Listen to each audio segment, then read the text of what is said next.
саҳм гузоштан дар баландбардоштани сатҳи маърифати сиёсии шаҳрвандон, эҳтиром ба арзишҳои демократӣ, таъмини иштироки фаъоли аҳолӣ дар ҳаёти сиёсӣ, иқтисодӣ ва иҷтимоии мамлакат, истифодаи иқтидори зеҳнӣ, илмӣ ва тиҷоратӣ бо мақсадҳои фаъолияти муносиб ва рушди иқтисодиёти миллӣ, беҳтар намудани нишондиҳандаҳои макроиқтисодӣ баҳри рушди пайдарпайи соҳаҳои иқтисодиёт, паст кардани камбизоатӣ ва бекорӣ дар асоси афзун намудани истеҳсолот, рушди соҳибкории хурдумиёна, бунёди ҷойҳои кории иловагӣ, таъмини қобилияти мудофиавии мамлакат ва дахлнопазирии сарҳади давлатӣ, мустаҳкам намудани қувваҳои мусаллаҳ. ҳадафи мо некуаҳволии наслҳои ҳозира ва ояндаи мардуми кишвар, тақдир ва шукуфоии ҳарчи бештари ватан.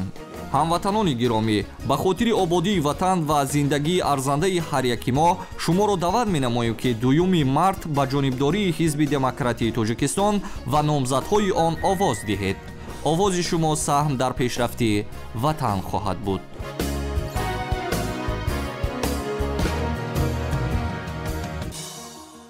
ассалому алайкум интихобкунандагони муҳтарам. салому дуруди маро бипазиред. интихоботи парлумонӣ дар марҳилае мегузарад, ки ҷаҳонро нооромиҳои нави сиёсиву иқтисодӣ фаро гирифтааст. абарқудратон барои ҳар чӣ бештар тобеу дастигар гардондани кишварҳо ва халқҳо ҷангҳои нави хонумонсӯзро дар минтақаҳои гуногуни ҷаҳон баро меандозанд.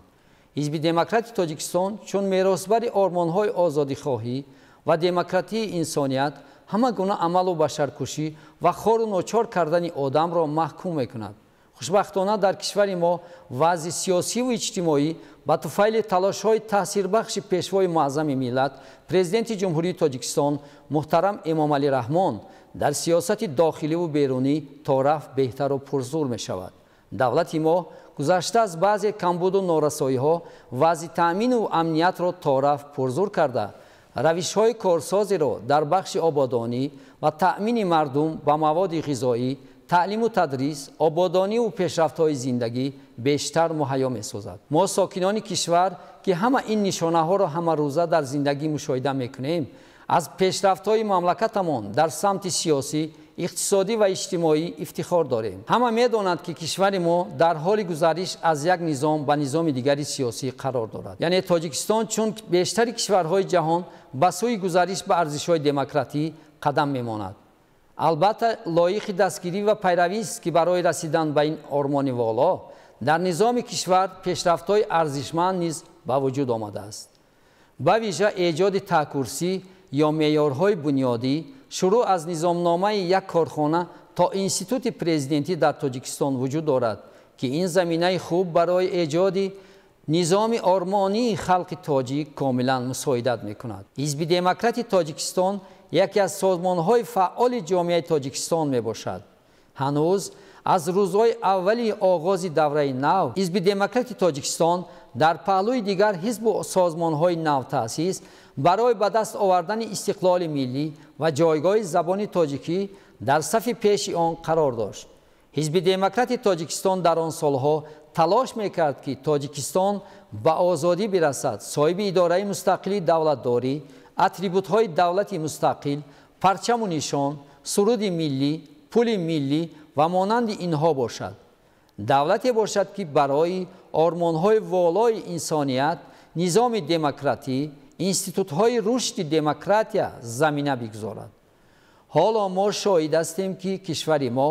ин нишонаҳоро соҳиб шудааст. акнун марҳилаи нави тараққиёт сар шудааст, ки ба рушди иқтисодӣ ва иҷтимоӣ марбут аст. вобаста ба ин, ҳизби демократии Тоҷикистон ҳам барои беҳбуди кор мутобиқ ба шароити нави пешрафти ҷаҳон, талаботи нав, барномаҳои навро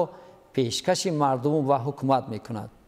интихобкунандагони азиз, бояд зикр кард, ки пешравиҳои иқтисодӣ ва иҷтимоӣ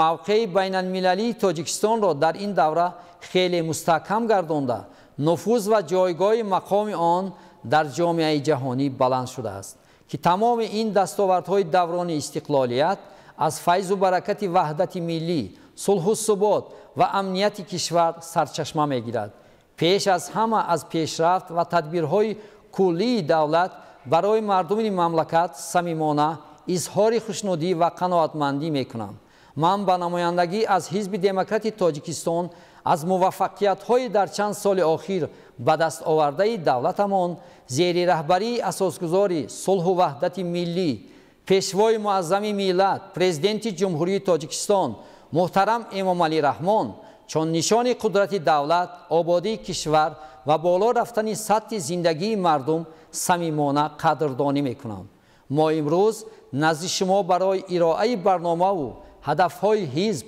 آمدیم تا که از محتوای آنها در صحبت روبرو آگاه باشید. نماینده خود را بینید. باید ذکر کرد که حزب‌های سیاسی نیز برنامه و پیشنهادهای زیادی اصلاحات خواهی دارند که آنها نیز میتوانند به منفعت مردم و حکومت خدمت کنند. اکثر آن پیشنهادها با برنامه و پیشنهادهای حزب‌های دیگر یک رنگند که ناگفته نماند هر یکی ما برای شرایط بهتر و زندگی شایسته مردم تلاش میکنیم. برای پیشرفت هرچی خوبتری کشورمان برنامه‌های خود را ارائه می‌نماییم. با استفاده از فرصت مناسب چند پیشنهاد حزب دموکرات تاجیکستان را به سمع شما می‌رسانم که برگرفته از برنامه حزب است. بخش سیاسی بلند برداشتن نقش و مقام حزب‌های سیاسی در نظام سیاسی مملکت، وارد نمودن آنها به ساختارهای حکومت دولتی، برای اشتراک وسیع آنها در فعالیت مقامات حکومت نمایندگی و اجراییه،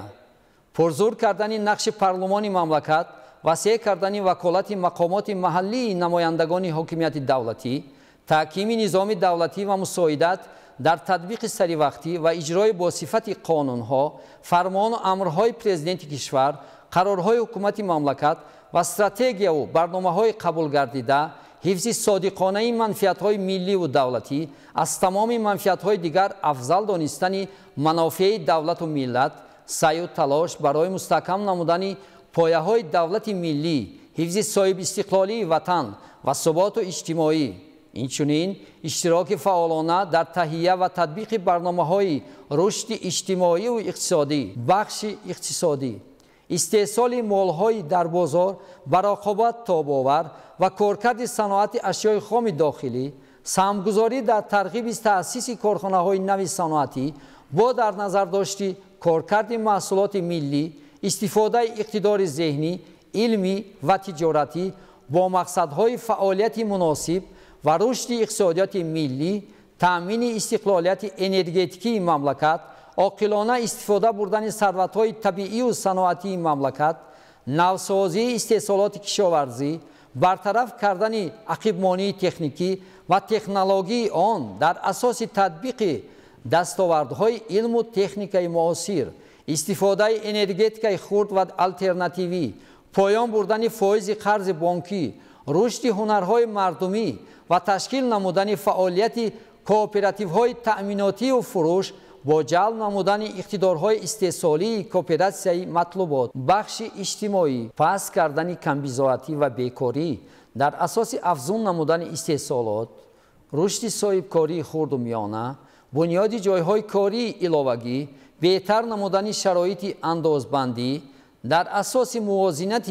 منفعت‌های دولت، جامعه و شهروندان، وسعت‌دهی مبلغ‌گذاری برنامه‌های اجتماعی و بلند برداشتن مسئولیت اجتماعی کارفرمایان، یاری به اشخاص علاهیده از طبقه‌های آسیب‌پذیر اجتماعی، شهروندان کمبزاعت، نفقه‌خوران، عائله‌های سرفرزند، معیوبان، مادران تنها، شخصان بی‌سرابان، تدریجاً زیاد کردن مزد کاری مؤسسه‌های بودجوی، بلند برداشتن و ایندکساسیا کنونی نفقه و یارمندی‌ها، دوره به دوره معین نمودن سطح سبد استعمالی اهالی، برقرار نمودن قابلیت مهنتی شخصان امکانیت‌های محدودی جسمانی داشته از لحاظ طبی، اجتماعی و کسبی و طبقه‌های وسیع عامه دسترس بودن یاری طبی رایگان، جاری نمودن سقوط‌های حتمی طبی. بخش معارف و علم تحکیم بخشیدن اقتدار علمی کشور، نیروی ذهنی جامعه، جاری کردن اختراعات در استحصالات،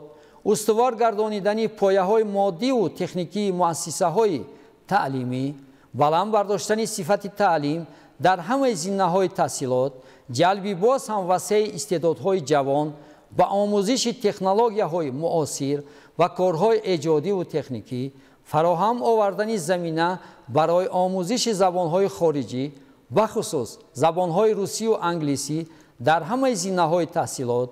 دستگیری خوانندگان و نورسان فعال و لیاقتمند، جهت اشتراک آنها در المپیادهای فنی سطح منطقوی و بین المللی، بخش جوانان و ورزش، تربیت نمودن نسل نورس و جوانان در راه خودشناسی و وطن دوستی، اخلاق حمیده، احترام پدر و مادر و کلانسالان، صبر و تحمل، آموزش علم و دانش و کسب هنرهای معاصر، مهنت دوستی و رعایت ولایت قانون، بلند برداشتن خودشناسی ملی در زمین نورسان جوانان، فراهم آوردن زمینه علمی و عملی و اداری سیاست دولتی جوانان در سمت دستگیری تشبس‌های سازنده و برنامه‌های صاحبکاری آنها، بلند برداشتن حس وطن پرستی جوانان و در این زمینه سفربر نمودن آنها به صف قوه‌های مسلح جمهوری تاجیکستان. انتخاب کنندگان عزیز، این چندی از پیشنهادات برگرفته از برنامه حزب است که در حال عملی شوی آن زمینه به زندگی شایسته مردم می‌گردد. طوری که همگان آگاهند، حزب دموکرات تاجیکستان پس از مشکلات زیاد سیاسی دوباره پا به صحنه سیاست کشورمان نهاده است. اعضا و جانبداران ما برای تحکیم بخشیدن آرمان‌های والای جامعه مردم سالاری یا دموکراتیا که حاکمیت مردم است، با دیگر حزب‌های سیاسی همکاری می‌کند. البته دولت و کشور ما که پس از به استقلال رسیدن راه ایجاد جامعه دموکراتی را پیش گرفته است. بنابراین حزب دموکرات تاجیکستان تصمیم گرفته است در یکجایگی با نیروهای سالم وطنمان و دیگر حزب‌های سیاسی همکاری‌های سودمند را برای بهتر نمودن شرایط زندگی مردم،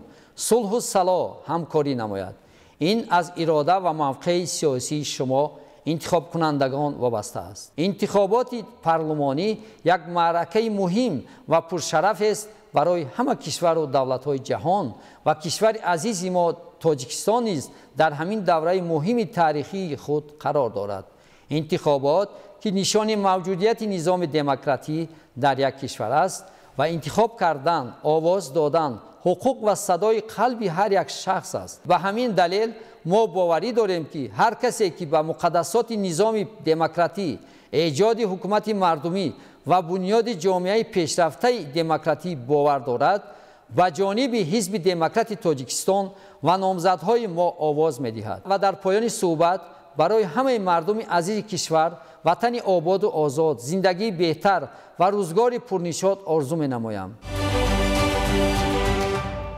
در ساحه سیاسی بلند برداشتن نقش و مقام احزاب سیاسی در نظام سیاسی مملکت، وارد نمودن آنها به ساختارهای حاکمیت دولتی با راه اشتراک وسیع آنها در فعالیت مقامات حاکمیت نمایندگی و اجرایه، اشتراک وسیع شهروندان در اداره‌کنی کارهای دولت و جمعیت، تشکیل و گذراندن انتخاب‌های شفاف و دموکراتی، پرزور کردن نقش پارلمان مملکت، وسیع کردن وکالت مقامات محلی نمایندگان حاکمیت دولتی، اصلاح عمیق سودی و حقوقی، بنیاد نظام مستقل و عدالتناکی سودی، حفظ حقوق شخص و تابعیت سود تنها به قانون، محاکمه جمعیتی لایحه قانون و قرارهای اهمیت ملی داشته، پرزور نمودن مبارزه علیه خودسری عملداران، کورپسیا و پروتکسیونیسم، ریشه‌کن نمودن سبب‌های پیدایش آنها، انکشاف انستیتوت‌های جامعه شهروندی، جلب وسیع آنها در آماده نمودن برنامه و قرارهای مهم دولتی، انکشاف بی‌میلان آزادبیانی فضای اطلاعاتی مملکت، تازگی معنوی و مسئولیت مطبوعات در نزد جامعه، کفالت قطعی حقوق و آزادی‌ها و امنیت شخصی روزنامه‌نگاران. در ساحه اقتصادیات، استفاده اقتدار ذهنی، علمی و تجارتی با مقصدهای فعالیت مناسب و رشد اقتصادیات ملی، بهتر نمودن نشاندهنده‌های ماکرواقتصادی بهره رشد پی در پی ساحه‌های اقتصادیات، پس کردن سطح کمبودی اهالی، استحصال مال‌های در بازار با رقابت تاب‌آور و کارکرد صنعتی اشیاء خام داخلی، تأمین استقلالیت انرژتیکی مملکت، تأمین رهایی کشور از بنبست کمیونیکاسیونی، عاقلانه استفاده بردن ثروت‌های طبیعی و صنعتی مملکت، سازمان سیستم‌های انتخابات و تیار نمودن کورپوس کادرهای تمایل نو، اینتگراسیون مملکت با اقتصادیات جهانی و منطقوی، گزارش تدریجی کارخانه و مؤسسه‌ها به استانداردهای جهانی، آزادی عمل و غیر بروکراتیک کنونی اقتصادیات، تنظیم بازار و مناسبت‌های بازاری، برطرف کردن روندهای انحصار کنونی، مونوپول کنونی، اصلاحاتی انحصاری‌های مونوپولی‌های طبیعی و دایره فعالیت آنها، پس کردن اندازبندی صاحبکاران خرد و میانه، رشد صاحبکاری خرد و میانه، مکانیزم سیاسی حفظ نمایندگان آنها، نرمتر کردن اقلیمی نظارت و تفتیشاتی، پس کردن نظام یگانه ملی قرضدهی صاحبکاران خرد و میانه، هوسمندگردانی فعالیت کاری و سرمایه‌گذاری تمام سوبیکت‌های خواجگیداری، بلند برداشتن رقابتناکی محصولات با راه بهتر نمودن تفسیر علمی و تکنیکی آن، ساده گرداندن قاعده‌ها، ترتیبات مأموری و اجازتگیری، با مونوپولیا دولتی در آوردن واردات مواد سوزشواری، آذوقه‌واری، علاقه موبیلی و داروواری اهمیت استراتژی داشته، بنیاد بازار مکمل فاندها، بهتر نمودن فضای مبلغ‌گذاری در اقتصادیات وطنی، پس کردن ستافکه‌های قرض‌های گروی، تطبیق ثمره‌بخش اصول‌های نوی مناسبت‌های مالیوی و اقتصادی، رشد ترانزیتی نقلیات، توریسم بین‌المللی و ساحه خدمت‌رسانی، انکشاف سکتور اگراری چون عامل مهمی رشد اقتصادیات ملی، تأمین استقلالیت و بی‌خطری آذوقه‌واری به مملکت، جایگیری مناسب و تخصصی کارخانه‌های کشاورزی با نظارت خصوصیت منطقه‌ها، رشد کوپراسیون بین منطقوی، نوسازی استحصالات کشاورزی، برطرف کردن عقیمانی تکنیکی و تکنولوژی آن در اساس تطبیق دستاوردهای علم و تکنیکی معاصر، استفاده انرژتیک خرد و آلترناتیوی، تغییر دادن ساختار و تشکیل کارهای سلکسیونی نوپروری، تأمین ترقیات باثبات کشاورزی مملکت و رقابتناکی محصولات آن، بهتر کردن وضع مالیوی، از آن جمله جاری نمودن نظام‌های مخصوص گردانده شده قرض و ستاوکه‌های کشاورزی، جدا نمودن مبلغ‌ها برای انکشاف انفراستراکتور معاصر اقتصادی، حمل و نقل، نگهداری و کارکرد محصولات اگراری، دستگیری ترقیات ماشینسازی کشاورزی و تکنیک کارکرد استحصال نوری‌ها برای رستنی پروری و واکسین‌ها برای چاره‌داری، تشکیل کردن نظام سئورتی استحصالاتی کشاورزی، تشکیل انفراستراکتور دهات در همه سمت‌های سیاست اجتماعی دولت از حساب مبلغ‌های مختلفی مبلغ‌گذاری، بهتر نمودن نظام علاقه و اینترنت، خدمت‌رسانی طبی، تأمین دهات دوردست تکوسار با برنامه‌های رادیو و تلویزیون ملی، رشد هنرهای مردمی و تشکیل نمودن فعالیت کوپراتیوهای تأمیناتی و فروش با جلب نمودن